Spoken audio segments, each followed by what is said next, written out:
आज दिवाळीसाठी आम्ही सगळे एकमेकांशी गप्पा मारायला इकडे जमलोय. छान आमच्या इथे सेलिब्रेशन चालू आहे.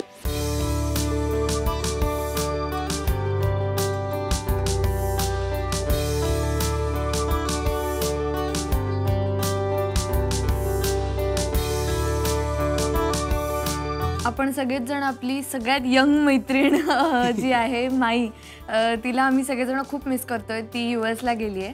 पण मला खरं तर एक सरप्राईज द्यायचं आहे माईला. माई परत आल्यानंतर माझी अशी इच्छा आहे की मला तिला काहीतरी छान फराळाचे पदार्थ करून खायला घालायचे.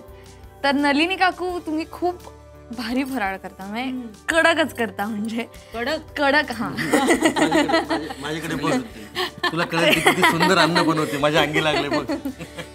तर तुम्ही शिकवाल का मला? नक्कीच शिकवीन. तू कडक म्हणालीस त्यानुसार जर ते कडक झाले पदार्थ तर माहिती नाही, पण ते बघून किंवा त्याची चव घेऊन सुद्धा नक्कीच तू छान करशील, प्रश्नच नाही. नक्कीच शिकवीन. आणि डायरेक्ट फराळ असं जमेल का? नाही, जमतं ना. मला मॅगी करता येतं.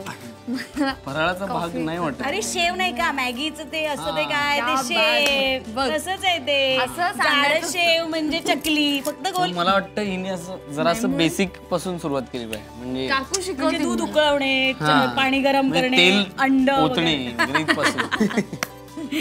येईल करायला, का नाही येणार? करेन ना. आणि नाही आलं तर तू कर की. मुलीनेच काम केलं पाहिजे घरात, असं काही नाहीये. म्हणजे आपल्या घरात आहे, पण तू कर, ती करेल आराम. नाही, ती बरोबर बोलतीये. स्वयंपाकात मदत करणं हा ह्या घरातला एक महत्वाचा गुण आहे. मी वर्षानुवर्ष मदत करतोय घरात. म्हणजे स्वयंपाकघरात आलेला उंदीर ठार मारणे हे काम. हे बघ, तुला स्वयंपाक करताना अडचण येऊ नये ही सुद्धा स्वयंपाकात एक प्रकारची केलेली मदतच आहे. प्रश्नच नाही. आणि मी केलेले पदार्थ चाखणे याच्यामध्ये सौमित्र आणि कार्टा कुठे गेला रे? अरे हो, आपल्या घरामध्ये एक अत्यंत सुंदर देखणा, देवासारखा शांत सद्गुणी कामसू मुलगा आहे. कुठे आहे तो दुसरा? मी नाही, दुसरा रे, धाकटा. दुसरा असेल कुठेतरी इथे. काय विघ्नेश, गुलगुला काय करतोय?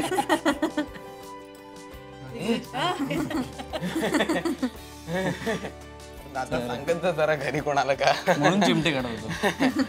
तर त्या सगळ्या पदार्थांची चव घेणे आणि मी कसेही बनवले तरी आई तू सगळ्यात बेस्ट कुक आहेस असं म्हणणारी ही दोन माणसं, सौमित्र आणि विघ्नेश. मला विसरला. आणि आणि आणि आता मैत्री सुद्धा. वन मस्का आणि झी युवाच्या संपूर्ण कुटुंबाकडून दिवाळीच्या हार्दिक शुभेच्छा.